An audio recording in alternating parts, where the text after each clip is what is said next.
ఇది నా కథ. బహుశా మీది కూడా కావచ్చు. నేను హెర్బలైఫ్ బిజినెస్ ప్రారంభించినప్పుడు నా కళ్ళలో కలలే కనిపించాయి.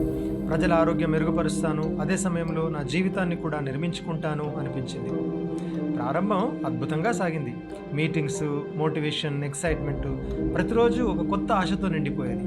కానీ కాలక్రమేణా చిత్రం మారడం ప్రారంభమైంది. ఇంట్లో ఒక మూలలో ప్రొడక్ట్స్ స్టాక్ పేరుకుపోయింది. ప్రతి నెల టార్గెట్ పూర్తి చేయాలని ఆందోళన పెరిగింది. కొత్త వ్యక్తితో మాట్లాడినప్పుడు మనసు కాదు, భయం మాట్లాడడం మొదలుపెట్టింది. నెమ్మదిగా నాకు అర్థమైంది, నేను బిజినెస్ నడపడం లేదు, బిజినెస్ నన్ను నడిపిస్తుంది. అత్యంత బాధ కలిగింది ఎప్పుడంటే, మంచి ప్రొడక్ట్స్ ఉన్నప్పటికీ కేవలం ఒత్తిడి వల్లనే ప్రజలు ఈ పని వదిలిపెడుతున్నారని చూశాను. ఒకరోజు నేను అన్నిటినీ ఆపేశాను, ఫోన్ పక్కన పెట్టాను. నా మనసుకు 3 ప్రశ్నలు వేసుకున్నాను. నేను ఈ పని ఇంకా 10 సంవత్సరాలు చేయగలనా? ఇందులో నా కుటుంబం సురక్షితంగా ఉంటుందా? నా టీంలో కొత్తగా చేరే వ్యక్తి నిజంగా సంతోషంగా ఉంటాడా? నా మనసు స్పష్టంగా చెప్పింది లేదు అని.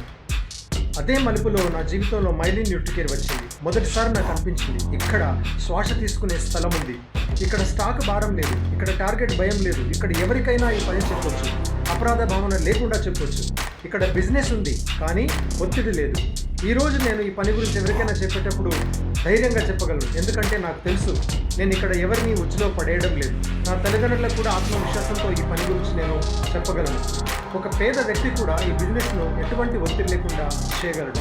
నేను హెర్బలైఫ్ను విడిచిపెట్టింది అది చెడు అని కాదు, నా జీవితానికి శాంతి అవసరమని వదిలేశాను. మైలిన్ నాకు ఆదాయం ఇస్తుంది. దానికంటే గొప్ప విషయం ఏంటంటే, నేను ఇప్పుడు రాత్రులు ప్రశాంతంగా నిద్రపోగలుగుతున్నాను, ఎటువంటి చింత లేకుండా. బహుశా ఇదే నిజమైన విజయం, ఇదే నా కథ.